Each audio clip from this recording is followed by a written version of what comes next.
Hello students, welcome to another new video. So basically आज वाले video में हम पढ़ने वाले सामाजिक सुरक्षा के बारे में।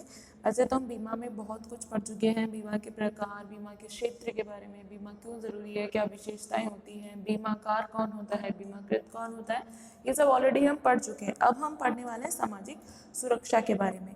तो सामाजिक सुरक्षा जो है वो ऑलमोस्ट बीमा के जैसी ही है, तो इसलिए सामाजिक सुरक्षा की बात हम बीमा के अंदर कर रहे हैं। अब सबसे पहले हम जानते हैं सामाजिक सुरक्षा का अर्थ क्या होता है। अंतर्राष्ट्रीय श्रम संगठन के अनुसार वह सुरक्षा जो समाज उचित संगठन के माध्यम से अपने सदस्यों के साथ घटित होने वाली कुछ घटनाओं और जोखिम से बचाव के लिए प्रस्तुत करता है, उसे हम क्या कहते हैं, सामाजिक सुरक्षा। तो ऐसी कोई भी सुरक्षा जो कौन दे रहा होता है, हमें समाज दे रहा होता है। किसके माध्यम से? उचित संगठन के माध्यम से। किसको दे रहे हैं? अपने सदस्यों को उनके साथ घटित होने वाली कुछ घटनाओं और जोखिम से बचाव के लिए जो भी हम समाज को सुरक्षा देंगे हमारे सदस्यों को, वही क्या मानी जाएगी? सामाजिक सुरक्षा मानी जाएगी। तो जोखिम किसी भी प्रकार की हो सकती है, बीमारी की हो सकती है, मातृत्व की हो सकती है, आरोग्यता की हो सकती है, वृद्धावस्था तथा मृत्यु की भी जोखिम हो सकती है। ठीक है, तो इन संदिग्धताओं की ये विशेषता होती है कि व्यक्ति को अपने और अपने परिवार का भरण पोषण करने के लिए नियोक्ता द्वारा सुरक्षा प्रदान की जाए। कि अगर आपके कुछ हो जाता है, आप पे कुछ मतलब आपकी मृत्यु हो जाती है, कोई बीमारी हो जाती है, तो आपके आश्रितों का क्या होगा? फिर उन्हें इधर उधर भटकने की जरूरत नहीं, उन्हें सामाजिक सुरक्षा के माध्यम से उनका भरण पोषण कर दिया जाएगा। जैसे कि बीमा में होता है ना कि अगर आपको कुछ हो जाता है तो आपके जो पीछे वाले हैं, आपका जो उत्तराधिकारी है, आप पे जो आश्रित व्यक्ति हैं, उन्हें बीमा कंपनी पैसा दे देती है। उसी प्रकार सामाजिक सुरक्षा में भी आपके अगर सदस्यों को कुछ हो जाता है तो फिर कौन पैसा देगा? उन्हें नियोक्ता द्वारा सुरक्षा प्रदान की जाती है। ठीक है, नेक्स्ट डेफिनेशन देखिए, सर विलियम बेब्रिज के अनुसार सामाजिक सुरक्षा योजना क्या है? एक सामाजिक बीमा योजना है। बताया था मैंने कि ये बीमा का एक भाग होता है। जिस तरीके से बीमा में कार्य होता है उसी तरीके से सामाजिक बीमा में, सामाजिक सुरक्षा में भी कार्य हो रहा होता है। तो सामाजिक सुरक्षा योजना क्या हो गई? एक सामाजिक बीमा योजना है जो व्यक्तियों के संकट के समय और उस समय जब उसकी कमाई कम हो जाए तथा जन्म, मृत्यु या विवाह में होने वाले अतिरिक्त व्यय की पूर्ति के लिए लाभान्वित करता है। कि ऐसा कोई समय आ जाता है, कोई ऐसी घड़ी आ जाती है आप में जिस समय आपके पास पैसा नहीं है, या फिर आपकी मृत्यु हो जाती है, या फिर और भी कोई कई कारण हो जाते हैं, तो इस समय आपको कौन पैसा देगा? इस समय आपको कौन सुरक्षा करेगा? इस समय आपकी सुरक्षा होगी सामाजिक सुरक्षा के माध्यम से। ठीक है, आपको समझ में आया सामाजिक सुरक्षा बेसिकली क्या होता है? अब देखिए, सामाजिक सुरक्षा कार्यक्रम एक सुनियोजित योजना के अंतर्गत 5 दानवों के विरुद्ध अभियान है। 5 दानव कौन कौन से दिए गए हैं सामाजिक उन्नति के लिए? अभाव, अगर आपके समाज में उन्नति में कोई रोड़ा आ रहा है, लोग अज्ञानता है, अज्ञानता फैली हुई, अशिक्षा फैली हुई है, मलिनता, गरीबी, सुस्ती और बीमारी, इन 5 दानवों से लड़ने के लिए सामाजिक सुरक्षा अभियान चलाया जाता है। ठीक है, तो इस प्रकार सामाजिक सुरक्षा कार्यक्रम से हमारा आशय है कि उससे व्यक्ति को जीवन में कुछ जोखिम और आकस्मिक घटनाओं के भार से क्या मिलती है? सुरक्षा मिलती है। कि ऐसी कोई भी घटना जो सडनली आपकी भविष्य में हो जाती है और आप संभल नहीं पाते, तो फिर अगर आप सामाजिक सुरक्षा के माध्यम से आप उन जोखिमों को वहन कर सकते हैं। तो वे भार जो स्वयं वहन करने में असमर्थ हो कि भाई मुझसे वहन नहीं किया जा रहा, तो उसको कौन वहन करेगा? फिर सामाजिक सुरक्षा योजना के माध्यम से आप उसे आसानी से वहन कर सकते हैं। ठीक है, हानि की मात्रा जैसे कि बीमा में बांट दी जाती है सदस्यों में, उसी तरीके से हानि की मात्रा भी समाज के कई लोगों में बढ़ जाती है। सामान्य तौर से सामाजिक सुरक्षा कार्यक्रम में निजी स्तर पर किए गए सुरक्षा कार्यक्रम सम्मिलित नहीं किए जाते। निजी स्तर वाले इसलिए नहीं किए जाते क्योंकि ये गवर्नमेंट द्वारा चलाया गया अभियान है, गवर्नमेंट इसे कंडक्ट करती है, इसलिए निजी स्तर वाले प्लान इसमें हम इंक्लूड नहीं करते हैं।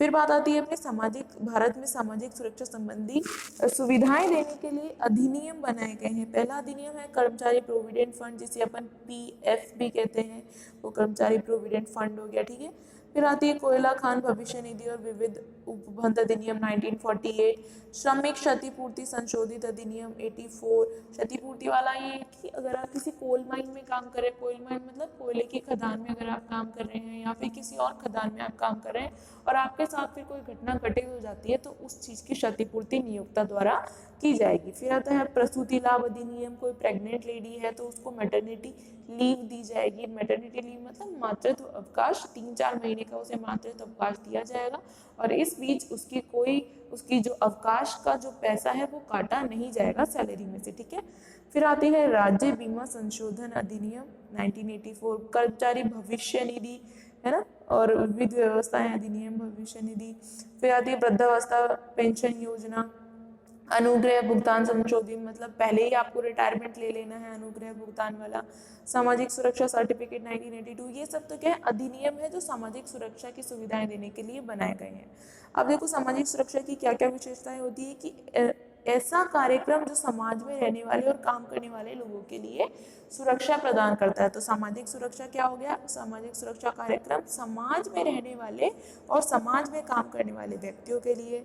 सेवानिवृत्त, बेरोजगार, वृद्ध और विकलांगों के रूप में जरूरतमंद व्यक्तियों के लिए, कि ऐसे व्यक्ति जो सेवानिवृत्त हो गए हैं, रिटायर हो गए हैं, पैसा नहीं है उनके लिए, बेरोजगार हो गए हैं, पैसा नहीं है उनके लिए है, वृद्ध हो गए हैं, आय का साधन स्रोत खत्म हो चुका है उनके लिए, विकलांगों के लिए, तो इन सब के लिए सामाजिक सुरक्षा प्रदान की जाती है। पहली तो आप अगर समाज में रह रहे हैं, काम कर रहे हैं, सामाजिक सुरक्षा ले सकते हैं। अगर सेवानिवृत्त हो गए हैं, विकलांग हो गए हैं या वृद्ध हो गए हैं, तो सामाजिक सुरक्षा मिल जाती है।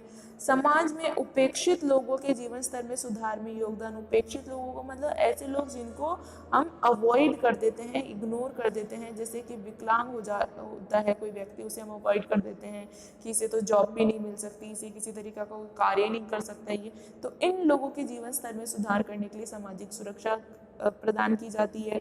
ये कार्यक्रम किसके लिए होता है, राष्ट्रीय विकास के लिए, पूरे राष्ट्र का समुचित विकास हो, संतुलित विकास हो, सभी का बराबर विकास हो, इसके लिए सामाजिक सुरक्षा करवाई जाती है।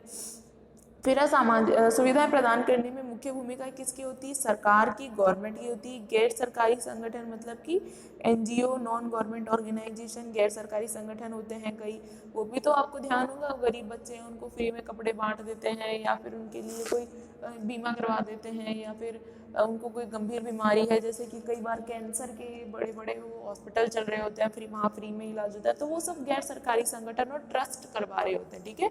और स्वयं सेवक का मतलब सोशल वर्कर, जो सामाजिक कार्यकर्ता है, जो समाज के लिए अच्छे काम करते हैं, उनकी बहुत भूमिकाएं होती है सामाजिक सुरक्षा अभियान के अंदर। फिर लास्ट अपना आता है कि योजना का उद्देश्य क्या है, बीमारी की रोकथाम या इलाज करना होना चाहिए, अथवा अनिच्छा पूर्वक घटित हानि से सुरक्षा के लिए आय की गारंटी देना, जिससे श्रमिक पर निर्भर व्यक्ति लाभान्वित हो सके, कि अगर आपके भविष्य में कोई घटना हो जाती है या फिर आपको कोई गंभीर बीमारी हो जाती है जिसके कारण कि आप अपने आश्रितों का खर्चा नहीं उठा पा रहे हैं, उनका भरण पोषण नहीं कर पा रहे हैं, तो सामाजिक सुरक्षा के माध्यम से आप अपने आश्रितों और अपने जो उत्तराधिकारी हैं उनका भरण पोषण आसानी से कर सकते हैं, ठीक है।